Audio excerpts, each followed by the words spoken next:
नमस्कार, आप सभी का स्वागत है एनडीटीवी राजस्थान पर और मैं हूं आपके साथ शुभेंदु सिंह। आप देख रहे हैं सबसे बड़ा मुद्दा और आज हम सबसे बड़ा मुद्दा में बात कर रहे हैं अन्नदाता की। दरअसल किसानों की परेशानियां खत्म होने का नाम नहीं ले रही हैं। आपको याद होगा 3 कृषि कानूनों से शुरू हुई ये लड़ाई अभी तक भी जारी है। नोएडा में भी किसान अपनी मांगों को लेकर के आगे बढ़ते हुए दिखाई देते हैं, लेकिन वहीं दूसरी तरफ राजस्थान के भी कुछ हिस्सों में किसानों की परेशानियां अपने आप में अलग हैं। पानी की कमी को लेकर के किसान पिछले कई दिनों से धरना प्रदर्शन कर रहे हैं, लेकिन सुनवाई नहीं हो रही है। क्या मांगे हैं और इस पर क्या समाधान के रास्ते हो सकते हैं, परेशानियां कहां आ रही हैं, आज बात इसी पर।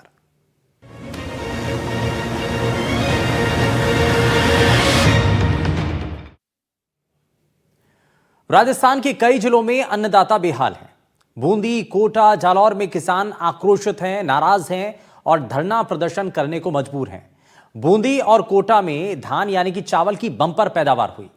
गेहूं भी अच्छा हुआ है, लेकिन धान और गेहूं एमएसपी रेट पर नहीं बिक पाने से किसानों को उम्मीद के मुताबिक अब दाम नहीं मिल पा रहे। वहीं दूसरी ओर जवाई नदी से सिंचाई और पीने का पानी नहीं मिलने से जालौर में पिछले कई दिनों से किसानों का प्रदर्शन जारी है।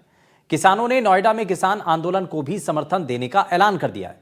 बूंदी कृषि मंडी में रोज 1.5 लाख धान की बोरियों की आवक हो रही है। मंडी के यार्ड धान से भरे हैं, लेकिन समय पर धान की खरीद कर व्यापारी फसली उत्पादन नहीं उठा रहे हैं।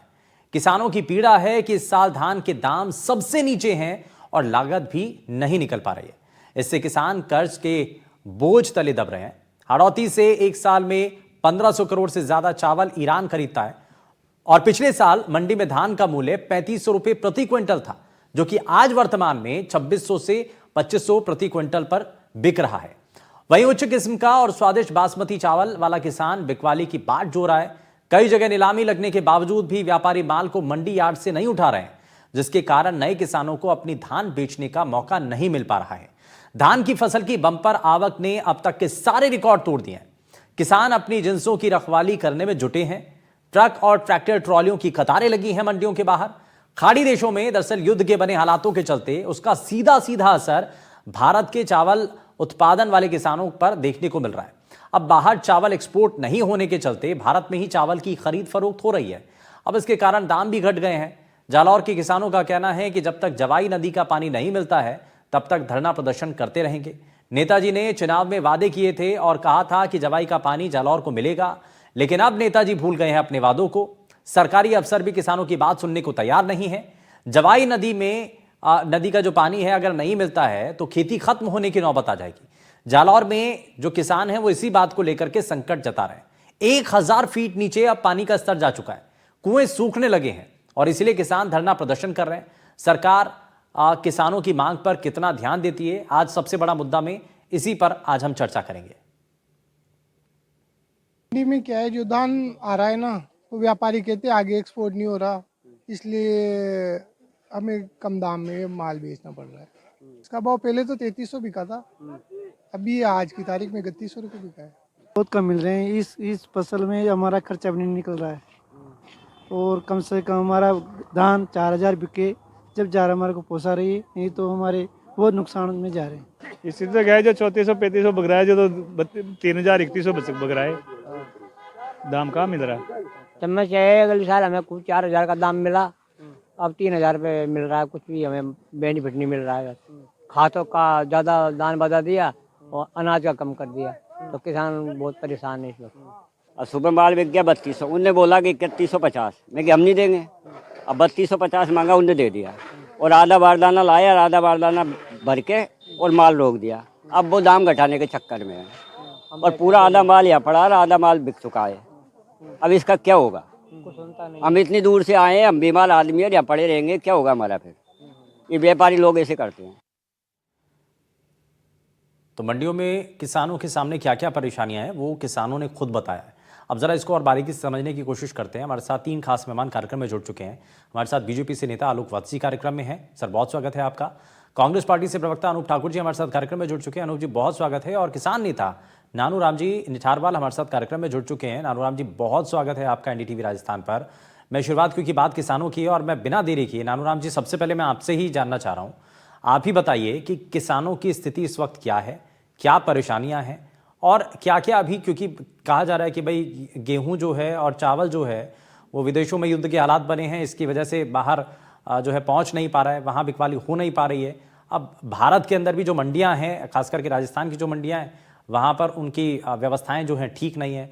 कतार में अभी तक ट्रैक्टर ट्रॉलियां खड़ी हुई हैं, उठान हो नहीं पा रहा है, दाम मिल नहीं पा रहा है।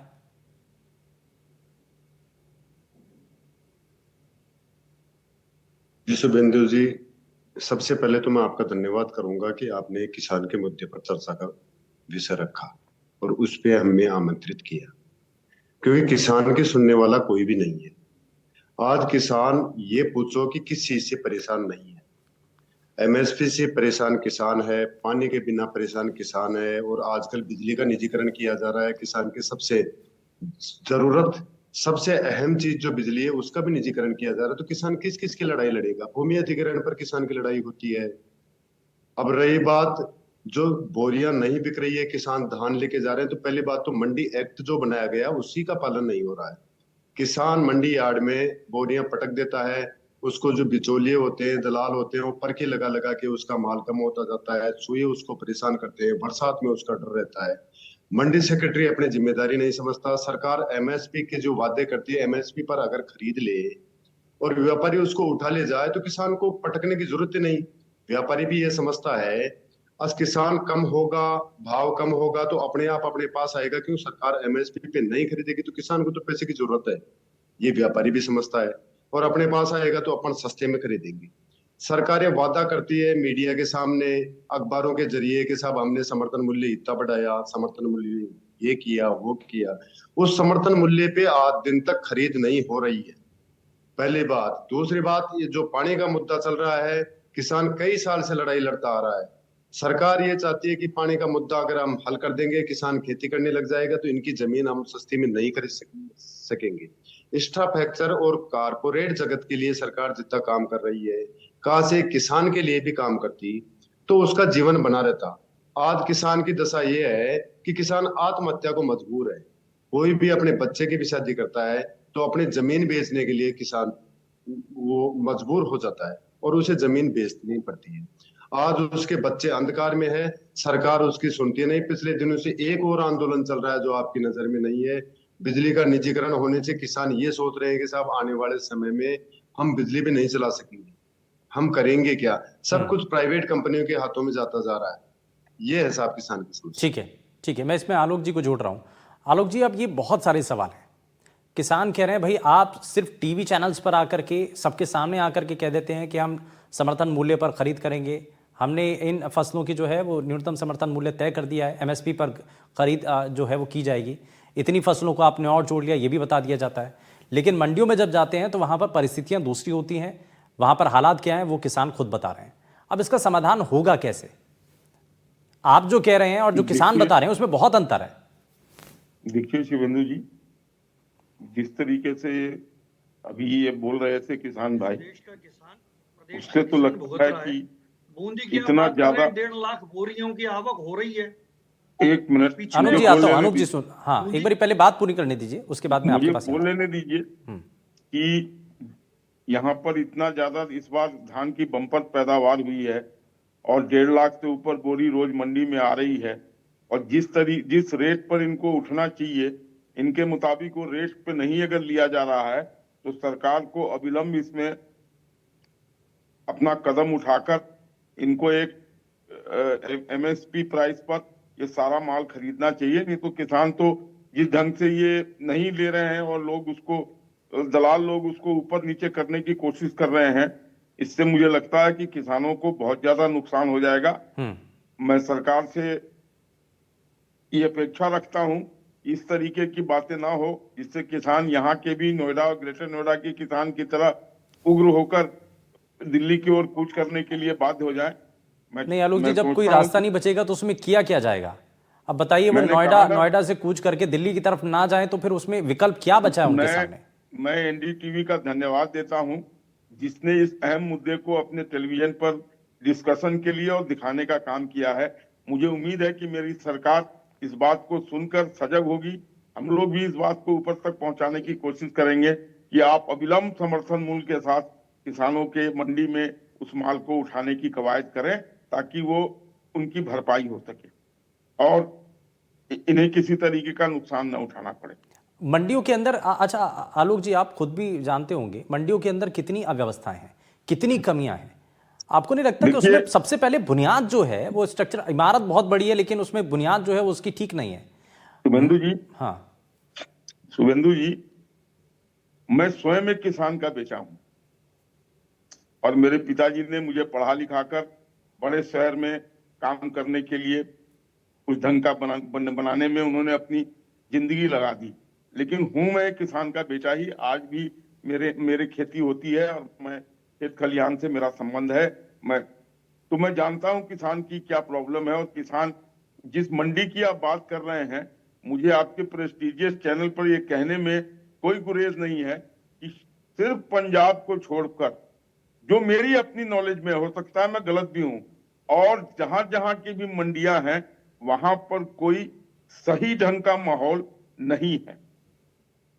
वहां पर जो दलाल हैं वो ज्यादा सक्रिय हैं, जो मंडी से माल उठाने वाले हैं वो ज्यादा सक्रिय हैं। अपने दलालों के थ्रू वो ऊपर नीचे भाव को करके मैक्सिमम बेनिफिट वो अपनी तरफ खसीटना चाहते हैं। किसानों की सुध लेने की उनके पास कोई जुगत नहीं है।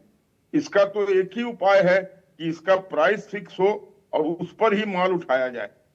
नहीं, मंडी में बैठे लोग तो इंतजार करते हैं कि एमएसपी पर खरीद ना हो और मजबूरी में आकर के किसानों को कम दामों पर हमें बेचना पड़ जाए।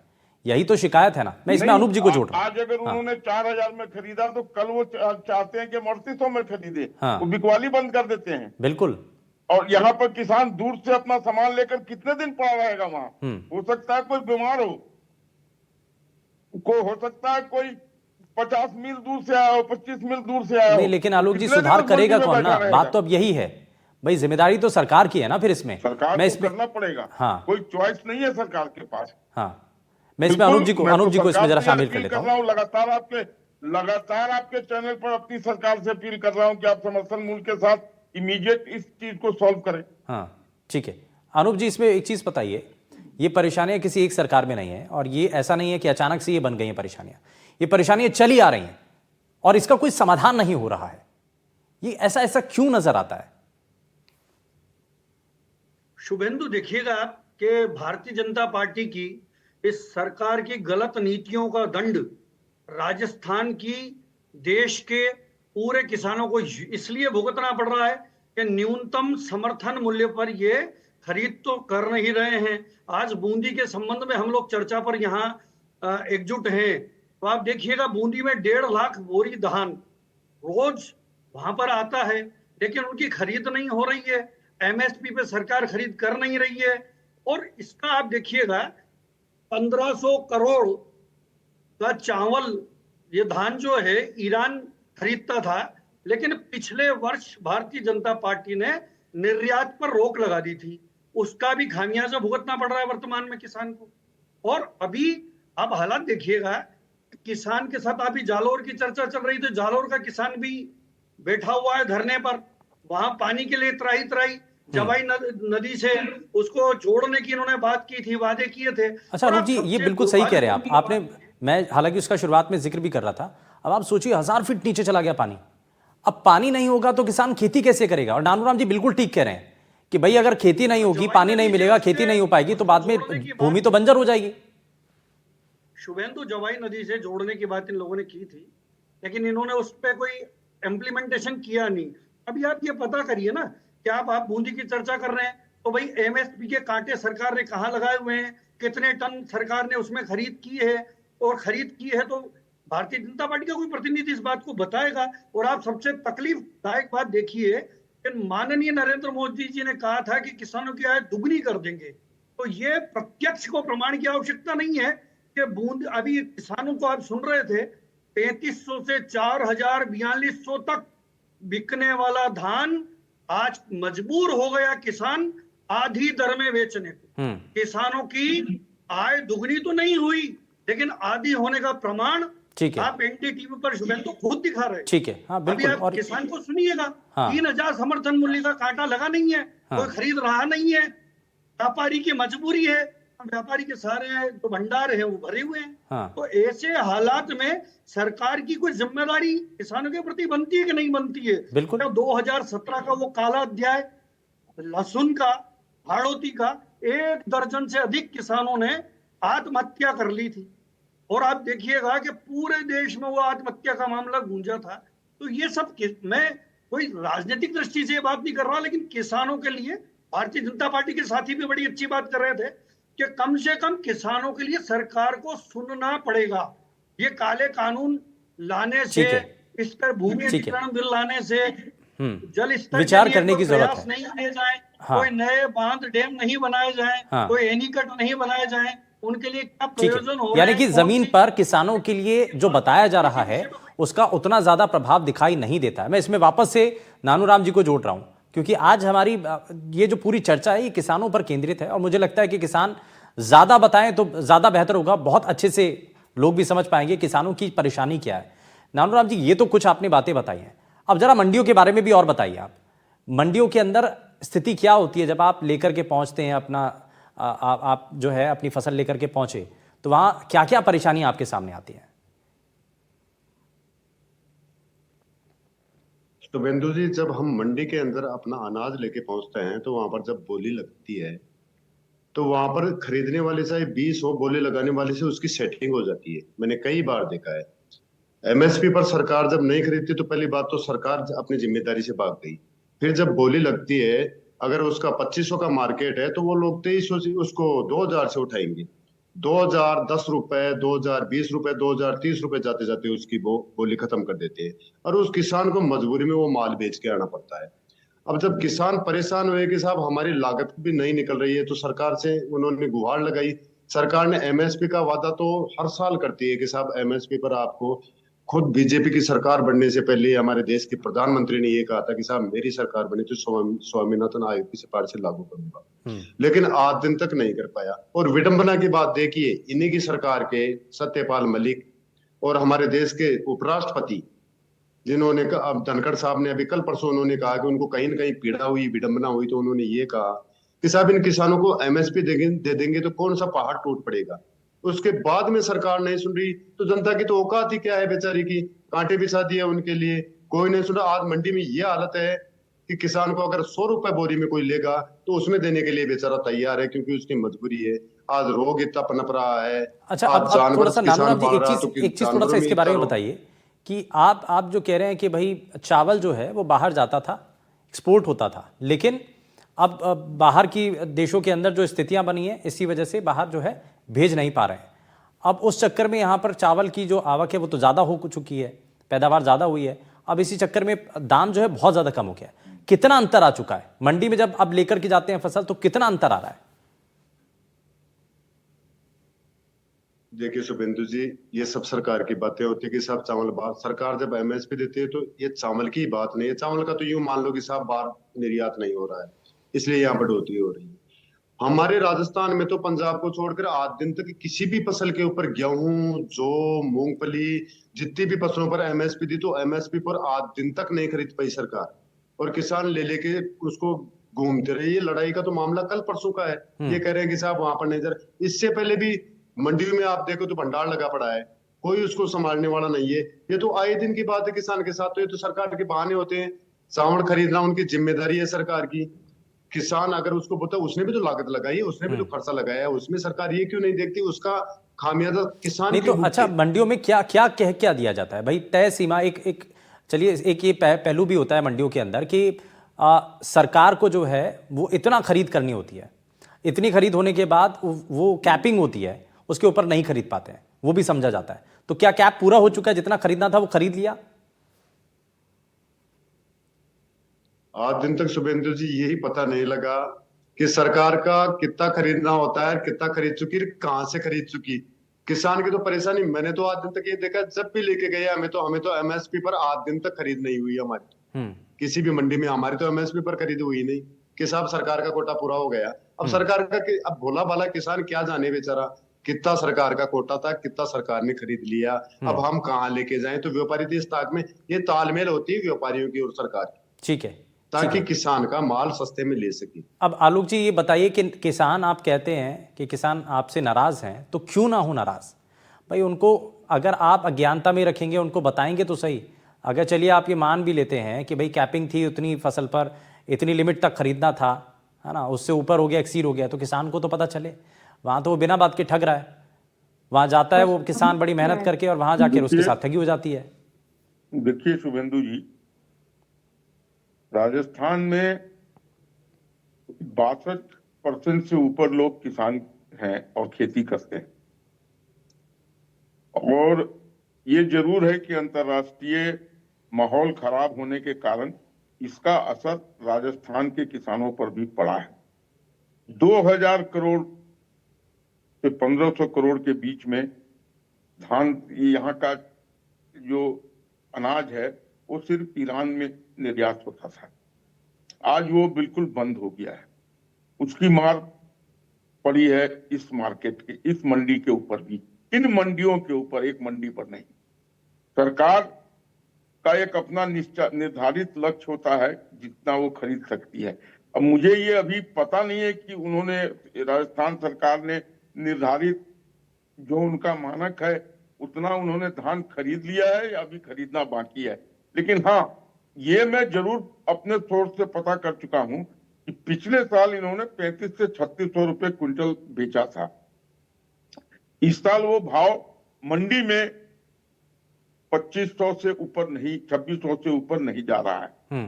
तो इसमें सरकार को पहल करके, मैं समझता हूं, मैं अपील भी करता हूं अपने राजस्थान की सरकार से कि वो इसमें पहल करके, यानी कि आलोक जी मान रहे हैं ना आप, कमियां तो हैं, ये 3400-3500 से लेकर के ये वापस से आपने जमीन पर ला करके पटक दिया है।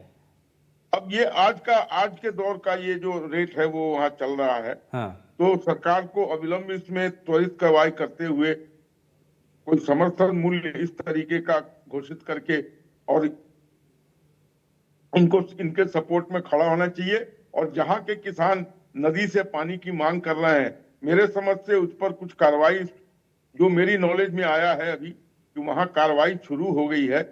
लेकिन इन चीजों को बनाने में जो अभी टाइम लगता है उतना तो लगेगा ही।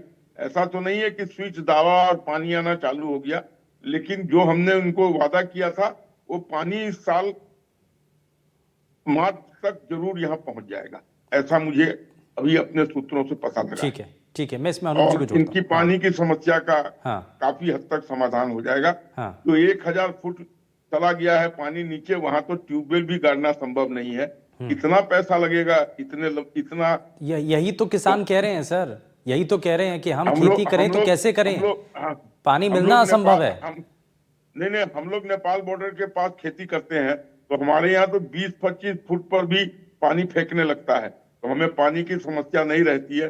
अब पहले बिजली की समस्या होती थी जिस कारण पंप नहीं चल पाते थे, लेकिन अब वो भी, यहाँ तो सोचिए ना 100 फुट नीचे जा चुका है, तो कहां से पानी आएगा और कहां से खेती होगी और कहां से किसान अपना पेट पालेगा? बिंदु जी 100 फुट नहीं, 1000 फुट। हाँ, 1000 फुट। अब आप ये खुद सोचिए कि कहां से वो खेती करेगा। अब जब खेती नहीं होगी तो वो, यही तो आरोप लगा रहे हैं सर किसान। वहां बोरिंग का कॉस्ट मैं समझता हूं 10 लाख से नीचे नहीं होगा, अगर 1000 फुट तक आपको बोरिंग ले जाना है तो। ठीक है, जो शायद आम किसान नहीं अफोर्ड कर सकता है। ठीक है, मैं इसमें अनूप जी को जोड़ रहा हूं। अनूप जी इसमें थोड़ा सा बताइए। नहीं सुनिए, या तो सरकार को वहां पर स्टेट ट्यूबवेल लगाकर उससे पानी देने का काम करना हो। बहुत से राज्यों में स्टेट ट्यूबवेल है जो इस तरीके का। आलोक जी 25 दिन हो चुके हैं, 23-24 दिन हो चुके हैं अभी तक किसानों को इसी पानी की मांग को लेकर के धरना करते हुए, अभी तक भी सुनवाई नहीं हो रही है, तो कैसे सुनेंगे आपसे? मैंने कहा ना, देखिएगा कि सरकार के कान में, अनूप जी जरा, अनूप जी बताइए। सरकार के कान में जूं नहीं रेंग रही है, राजस्थान के मुख्यमंत्री जी की नींद नहीं टूट रही है। प्रदेश का किसान इतने दिनों से पानी की मांग कर रहा है। अब किसान की हालात देखिए शुभेंदु, किसान जो है वो पानी से परेशान, किसान बिजली से परेशान, किसान पूरी मेहनत करने के बाद उसकी बुआई करता है, मेहनत करता है, हल जोतता है, ट्रैक्टर चलाता है, उसमें यूरिया, फिर वो खाद के लिए परेशान होता है, खाद नहीं मिलती है, जैसे तैसे वो फसल का उत्पादन करता है, रात रात चौकीदारी करके अपनी फसल को जानवर से बचाता है, और उन हालातों के बाद जब उस अपने उत्पाद को लेकर जब वो इस विश्वास के साथ कि राजस्थान के और हमारे देश के जो बड़े बड़े भाजपा के नेता हैं ये वादे करते हैं कि किसान की जो आय है वो दुगनी हो जाएगी, वो उस माल को लेकर जब मंडी में जाता है तब उसको हालात पता लगते हैं कि उसकी आय दुगनी होना दूर 3500 लागत नहीं 4000 निकल रही है, सर। 4200 बिकने वाला जो धान है वो धान 2100 रुपए पर आ गया। ऐसे क्या हालात पैदा हुए थे जो पिछले साल आपने निर्यात पर रोक लगा दी थी।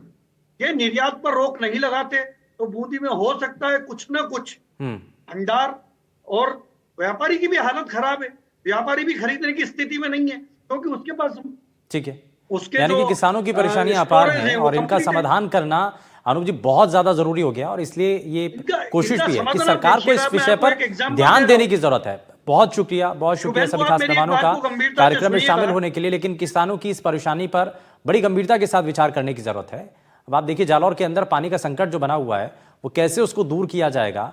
1000 फुट तक नीचे पानी जा चुका है, और कैसे किसान, क्योंकि बड़ा संकट तो यही है ना, पानी मिल नहीं रहा है, खेती होगी कैसे, खेती नहीं होगी तो पेट कैसे पालेंगे किसान। तो ये बड़ी दुविधा है, और इसीलिए सरकार के ऊपर उम्मीद है सरकार कब तक इस पर कोई निर्णय लेती है, कब किसानों की बातों पर विचार करके उसका समाधान करती है, इस पर सभी की नजर है। यार रुक रहे एक छोटे से ब्रेक के लिए, आप कहीं मत जाइएगा, बने रहिए एनडीटीवी राजस्थान के साथ। नमस्कार।